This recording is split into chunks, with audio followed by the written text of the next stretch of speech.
Flight 441 from Dubai to Istanbul was supposed to be an ordinary 7-hour journey. Passengers lined up at the boarding gate with excitement, exhaustion, or simply the calm routine of travel. Among the hundreds of travelers was 12-year-old Aisha Malik, a quiet, observant girl with bright eyes and confidence beyond her age. She clutched her small backpack, the one she always traveled with, and kept checking the boarding pass tucked inside her pocket. It was her first time flying alone. She was traveling to Istanbul to visit her aunt for winter break. Her parents had hugged her tightly at the airport, her mother giving the usual long list of instructions, her father reminding her to stay strong and responsible. Aisha loved flying, and unlike most kids her age, she found airplanes fascinating rather than scary. Flight 441 was a full Airbus A350 carrying 418 passengers. Families with kids, couples, students, tourists, business travelers, and crew members who had worked this route dozens of times. The plane was massive, stable, and trusted. Nobody expected anything unusual to happen. Aisha took her window seat at row 18, right above the left wing. She smiled as she watched the pushback begin, the engines roaring softly. Flying always felt magical to her, but the real reason she loved it wasn't magic. It was knowledge. Her older brother, a passionate aviation enthusiast, had introduced her to flight simulators at the age of 7. Over the years, she had spent countless hours learning cockpit controls,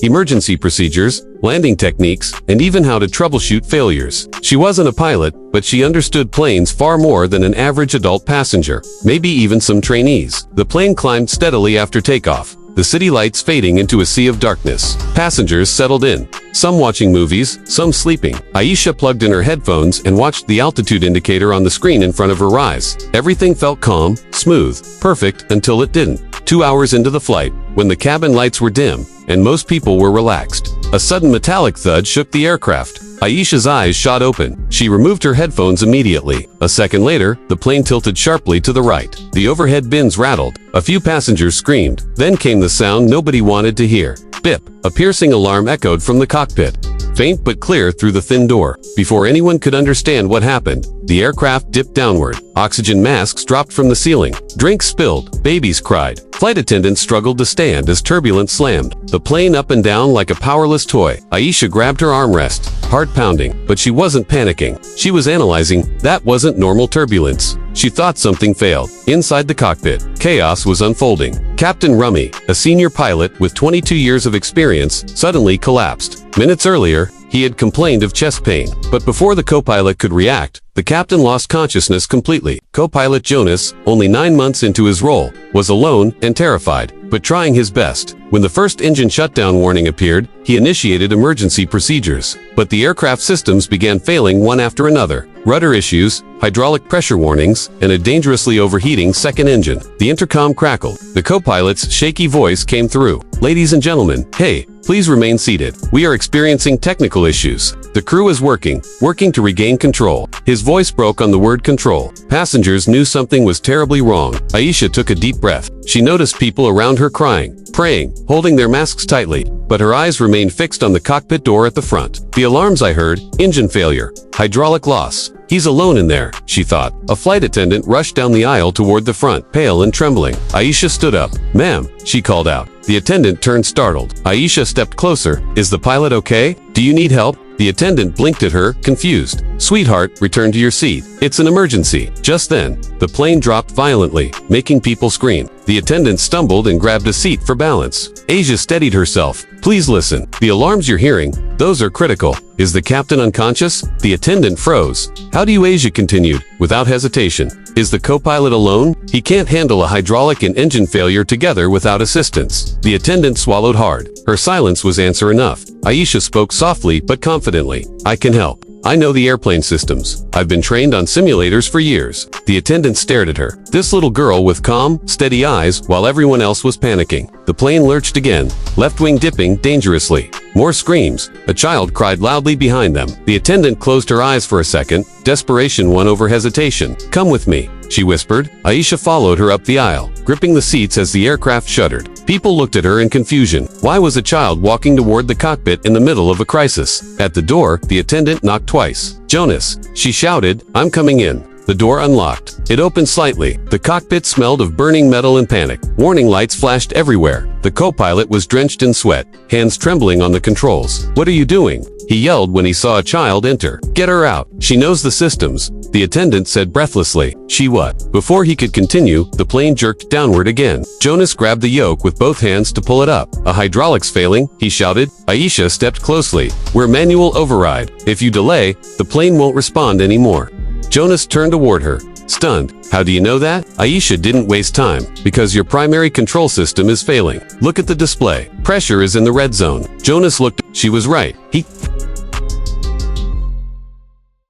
hesitated for a fraction of a second, but a fraction was all he had. He reached over and flipped the manual override. The aircraft steadied slightly, the alarms reduced. Jonas stared at her, as if seeing her for the first time. "Who are you?" Aisha took the jump seat behind him. "Someone who wants to help you save 418 lives. And just like that, everything changed. But somehow she wasn't scared. She wasn't crying. She wasn't confused. Aisha looked exactly like someone who belonged there. "Tell me everything," she said calmly. Aisha inhaled sharply. "One attempt. No second chance. No go-round. No time to circle again. Altitude dropping fast. Wind conditions are hostile. You have one landing attempt. Repeat." Aisha analyzed the screens rapidly. She pointed at the flickering fuel gauge. "Fuel imbalance. That's making us tilt left. Transfer fuel to the right tank or we'll enter a roll." Jonas stared at her, shocked that she saw it instantly, but he followed her instructionlessly as the fusion valves redirected the plane slowly and the aircraft reduced the pilot. Not enough, but enough outside running pitch black. Thick clouds surrounded them like walls of darkness. They were flying blind. Aisha leaned forward, looking at the navigation display. "We're too high for an emergency glide, but too low to regain altitude with one engine. We need a controlled descent and land at the nearest strip." Jonas nodded. "Air traffic control gave us a diversion point, but with this wind, a sudden alarm cut him off. Stall warning. Stall warning." The plane dipped nose down again. Jonas gritted his teeth, pulling up with all his strength. "It won't respond," he shouted. Aisha spoke quickly. "Don't pull too hard. Nose down a little or we'll lose airflow completely. We need speed, not height." Jonas eased the yoke forward. The plane steadied. The stall warning stopped. He looked back at Aisha like she was a miracle in human form. "Who taught you all this?" he asked breathlessly. "My brother. He uses professional I had spent hours learning with him. He says knowledge can save lives." Jonas couldn't argue with that. The proof was already in front of him. Immediate. Meanwhile, in the cabin, passengers screamed with every drop. Babies wailed. Couples held each other tightly. Many thought these were their last moments. The flight attendants tried calming everyone, but the fear was overwhelming. Some passengers noticed the cockpit door open earlier and whispered, "Did a child go in there? Is she helping the pilots? God, I hope she can." People prayed, cried, and waited for any sign of hope. Imagined it. Back in the cockpit, the final chance, Jonas patched through to a TC again. "Mayday. Mayday Flight 441. Declaring full emergency. Attempting to land with one engine. Request immediate vectors."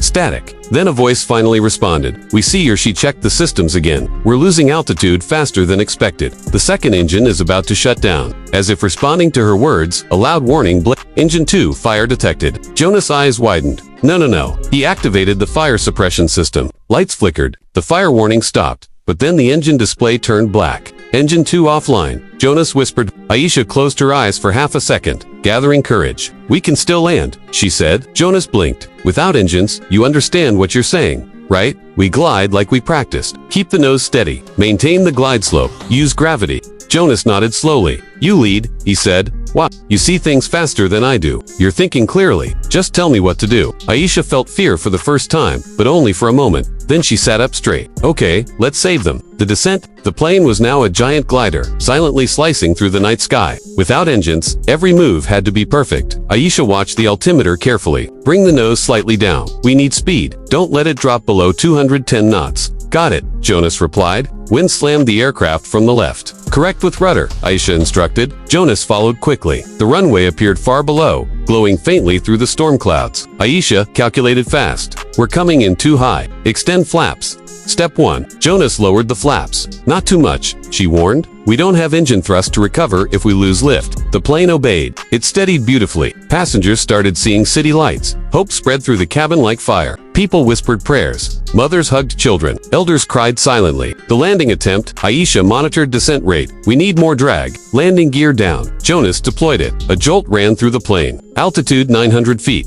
Speed 195 knots. Runway aligned. Aisha breathed deeply. "This is it. Keep her steady. Don't flare too early." The aircraft sank lower. Lower. 100 feet. 70 feet. 50 feet. Hold. Hold. Aisha whispered. Jonas's hands tightened. Now, flare, gently. He pulled the yoke back slightly. The plane touched down. Thump. Sparks flew as the aircraft slid violently across the runway. Joneses held the yoke. Aisha grabbed the seat. The plane screeched for what felt like forever. Then, slowing, stopping, stopped. Silence filled the world. The aftermath. For 5 seconds, nobody moved. No one breathed. Then a single scream came from the cabin. "We're alive." Tears erupted. People cried, hugged, shouted, prayers of thanks. Flight attendants sobbed with relief. Aisha finally exhaled, her hands trembling. Jonas turned to her with tears in his eyes. "Saved us," he whispered. "No," she said softly. "We saved us." Medical teams rushed inside. Captain Remy was taken out on a stretcher, but survived after receiving quick treatment. Passengers insisted on meeting the little girl who had saved their lives. When Aisha stepped out of the cockpit, the entire cabin applauded. Mothers kissed her forehead. Fathers shook her hand. Children stared at her like she was a superhero they wanted to become. One old woman hugged her tightly. "You were sent by God," she said. Aisha smiled shilly. "I was just doing what I knew." News channels around the world exploded with headlines. 12-year-old girl saves 418 lives on Flight 441. The miracle girl of the skies. A child who did the impossible. Her parents flew in the next day. Tearful, shocked, unbelievably proud. Aisha, the quiet girl who once loved only flight simulators, had now done something no simulator could ever prepare her for. She saved an entire plane with her courage, her knowledge, and her heart. Flight 441 would never be forgotten. And neither would the little girl who walked into the cockpit and changed destiny.